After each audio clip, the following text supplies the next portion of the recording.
Hello everybody, this is William Amzalag and I want to welcome you in our 7th episode of Jeunesse Longevity TV. Jeunesse, we are redefining youth.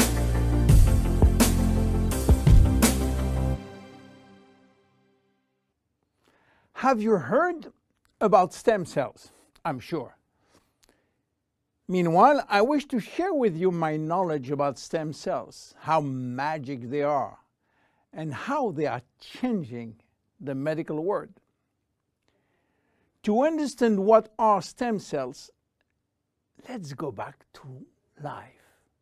How life is starting. Life between humans is starting by the fusion between the female ovule and the male spermatozoid. It takes millions of spermatozoids to select the lucky one to win the right of joining the female ovule. And guess what? When they join, they form the first embryonic stem cell. With this cell, life started. This cell has a tremendous power. It will duplicate in 2 cells, one identical to the original, and one going to form the first embryonic tissue. A tissue is a group of identical cells. After several days and several cells division, the 3 major embryonic tissue are ready to work. Each one is responsible for creating family of adult stem cells, which are going to form specialized cells as brain cells, cardiac cells, or muscle cells. The big difference between embryonic and adult stem cells is that the embryonic has unlimited power of giving birth to any specialized cells, while the adult ones can induce only the one which are part of the tissue where they originated from. The use of embryonic stem cells is regulated by health authority for 2 reasons. The first one is that in order to get embryonic stem cells, we have to use embryos. And this is creating a debate and criticism.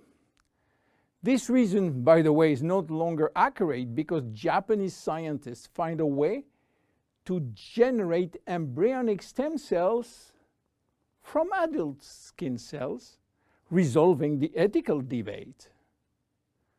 The second reason is that embryonic stem cells are so powerful that it may be possible with them to clone human cells, and that's create a huge debate. But let's come back to life. After 9 months, the baby born, with more than 200 different specialized cells family produced by stem cells.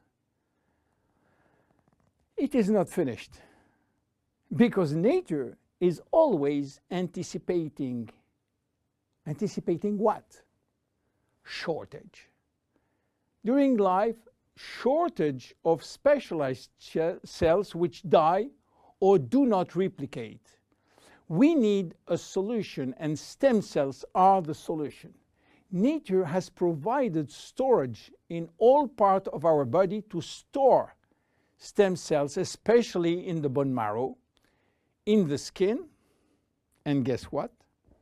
In the abdominal fat. This is now that the story becomes really exciting.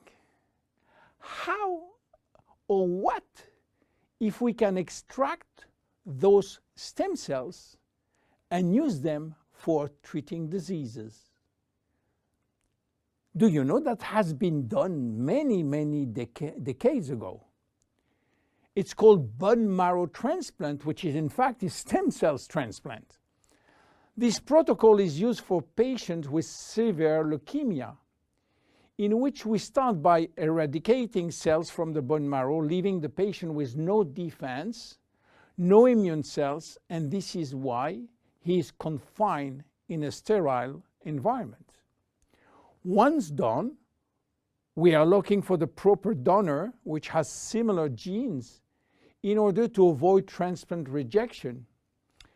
And the donor stem cells are injected to replace the cancerous one. This protocol has two major issues. One is to find the proper donor, and the second one is to avoid tissue rejection using aggressive immunosuppressing agent. Today, the use of stem cells has almost revolutionized medicine, creating a new discipline called regenerative medicine. The goal is to find the proper stem cells which will be injected in specific area to become the specialized cells we want. Regenerative medicine is the future of medicine. Every function, every organ will be the target of stem cell therapy. It has already started with sport medicine, where athletes used their own stem cells to treat joint problems, especially cartilage dysfunction. Some professional athletes will be in the market several years more than usual, thanks to regular injection of stem cells in their joint. Cardiac transplant will be reduced thanks to the use of stem cells in the heart. Israeli scientists have successfully treated some blindness with stem cells. Alzheimer's disease, Parkinson's disease, and even autism are under stem cells trial today. Diabetes type 2 and very soon diabetes type 1 will be successfully treated with stem cells. Knee and other joint prosthesis will not be anymore used. What about skin? Treating burns with stem cells transplant is a big success today. So where Jeunesse is standing with the stem cell revolution? We will see in our next episode how we are using the stem cells thanks to the work of Dr. Nathan Newman. My name is William Amzalag, and I am Generation Young. See you in our next episode. Jeunesse. We are redefining youth.